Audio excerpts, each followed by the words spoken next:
Andrew Smith, and today we're so I had to say it again, man. It's like the last couple of videos you've got this today. You should make, don't they have NBC, the Today Show? Maybe we'll get you to announce for that. Or maybe I'll just start doing voiceovers. Nice. I'm excited today because we're going to talk about something that's kind of controversial. A little bit controversial, and it's something that we get a lot of questions on. We do. And that would be GreenTree Financial. Ooh. GreenTree, yeah. So, GreenTree Financial, smaller financial services company, mainly involved in second mortgages. Right. Not an originator of second mortgages in the cases that we're coming across them on, but it's a situation where you may have one of the major banks that have either transferred servicing rights or they've actually charged off or sold off the second, and GreenTree Financial picks a lot of those up. And they're starting to appear on more and more. And when you're dealing in a short sale situation, they can be challenging.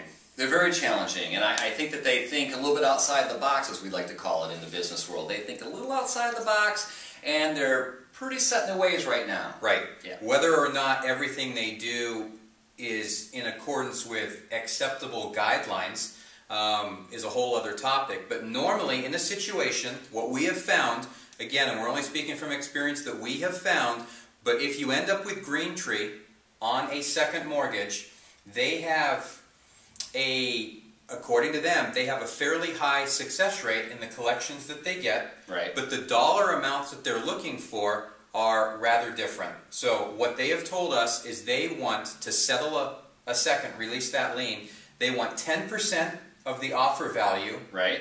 Or 50% of the outstanding loan balance. Yeah. Yeah. That doesn't fall in guidelines with HAFA or anything. Well, participation in HAFA is voluntary, isn't it? Yeah, it's totally voluntary. So basically, they're just giving the finger to HAFA. They're saying, we're not going to participate in this because they most likely have purchased that note for pennies. For pennies, and said, we're not going to participate in this HAFA crap because of the fact that we're only going to get up to $6,000. And we want more than that. Want way more than that. Way more than that. So let's do a for instance. Okay. Let's say you have a house that's selling for $300,000. Okay. Okay. And let's say the amount owing GreenTree on the second is $60,000. Okay. Okay. So GreenTree are saying, okay, you've got $300,000. 10% of $300,000 is $30,000. Right. In this particular example, 50% of the loan balance is also $30,000. Right. They're going to turn around and go, we want $30,000 to all settle day this. Okay. Now, if the loan amount's different, if the loan amount was higher, lower,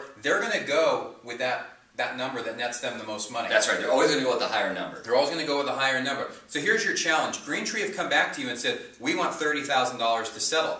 The seller of the property on their first loan have been approved for HAFA, and HAFA is offering them $6,000. We have a shortfall of $24,000 here. Yeah, and clearly if they had $24,000, they probably wouldn't be behind on their mortgage payments. Exactly. Yeah, so you tell me I know what I'd like to say to the bank, but I have to be careful because this is going to be on the net. But the other thing is, too, if they had the extra 24, I don't think that first lien holder is going to go, oh yeah, go ahead and pay GreenTree $24,000 extra. Yeah, that's not going to happen. Instead of us. Yeah, you can't, and you can't put it on the HUD. You can't put it on the HUD, so you end up with a stalemate. So one of two things is going to happen here. One. You're either going to have to go back to the first, let them know that the second lien holder will not participate in the terms of HAFA. Wait, I'm the first. Ha ha ha ha ha, that's funny. Because I'm the senior lien holder. They'll go away. They'll go away if we foreclose. Right, second. But they don't really want to foreclose. No, they don't want to foreclose, but I don't see the bank that's taking the larger risk going, here you get half, and we get 20%. Exactly. So you can kind of see right here the stalemate that you're going to get into. Either the first lien holder is going to have to say, okay, we're no longer going to do HAFA on this short sale. We are going to move this to a traditional standard short sale, and we're going to agree to pay the second the money that they're asking for. Yeah, and then this starts to get scary because HAFA, there's no deficiency. Right. And all parties have to agree. Now we're going to go to a standard short sale, and depending on what state you're in, there could be deficiency. There could be deficiency, so it's not the golden egg for that home seller anymore. No, not at all. The alternate scenario, number two, is somehow or other, GreenTree want their $30,000. Mysteriously, the money needs to arrive. Right. What they will turn around and tell you is that absolutely, we will issue an approval letter in accordance with the terms of HAFA and the HUD as long as the additional $24,000 in this example gets credited to your account prior to close of escrow. That would be an It's stressing me out even talking about this, and I know we don't want to have like a 20-minute video, but really it pisses me off that this is happening. Because what do you really think? Yeah, let me take a breath. It really upsets me at the fact that what happens is that here this bank, the servicer technically, bought a note for pennies on the dollar and is playing hardball when our country is in a financial ruins right now, especially when it comes to real estate, saying, well, we're going to get our money. Right. And if you don't do this, we're not going to do this. So the poor homeowner who doesn't even realize that their loan's probably been sold to this stupid, pathetic bank in the first place now has their back up against the wall. So what they're really telling me, and I know I'm going to get emails on this, what they're really telling me now is that we'll take the 6 from HAFA, we'll get rid of any deficiency, but somebody better mysteriously, grandma or somebody better send us the other $24,000. If you want to lien. If you want this lien released. Okay, so the alternative is it doesn't get settled. The house gets foreclosed on. Yeah. Now all of a sudden GreenTree can pursue a deficiency for the balance anyway. Yep. So bottom line on this, it's not an easy company to deal with.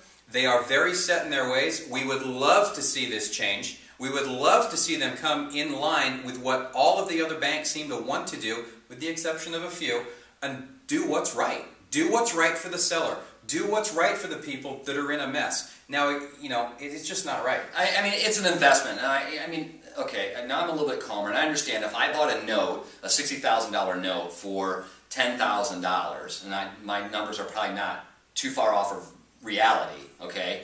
For $10,000, you know, I'm a different kind of person. I might say, okay, for $15,000, depending on what my overhead is, let's make this happen. But the bottom line is I might also offer a promissory note for that particular owner, right, which they're not offering either. Which they don't offer promissory notes either. So it's just a sad situation. I truly believe it's going to change. I think that there's power in numbers. I think if enough people complain about this and we get more people complaining, something will have to happen. What it will be, I have no idea, but I think it's crap right now. Well, again, we're just giving you information based upon what we have experienced in the files that we've been involved in. If you have experiences with GreenTree that are similar to ours, that are different than ours, that are more flexible than what we've experienced, please let us know.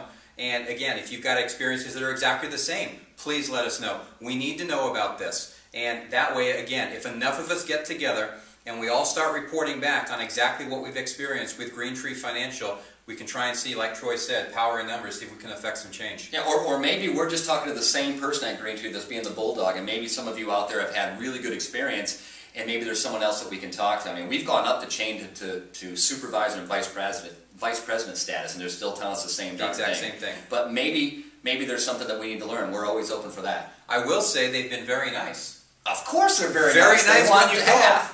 They're very nice, but they're very determined. Yeah, well, you know what? Maybe that's a new wave of the future, and that's another way that we need to look at these short sales with homeowners. It is a second. It's not original purchase money loan. So what did they do with that money, and so on and so forth? This could be a whole other topic. Exactly. But again, if you've got any experience with the GreenTree, any questions overall, please visit us, s2neg.com. We would love your feedback. Thanks for stopping by.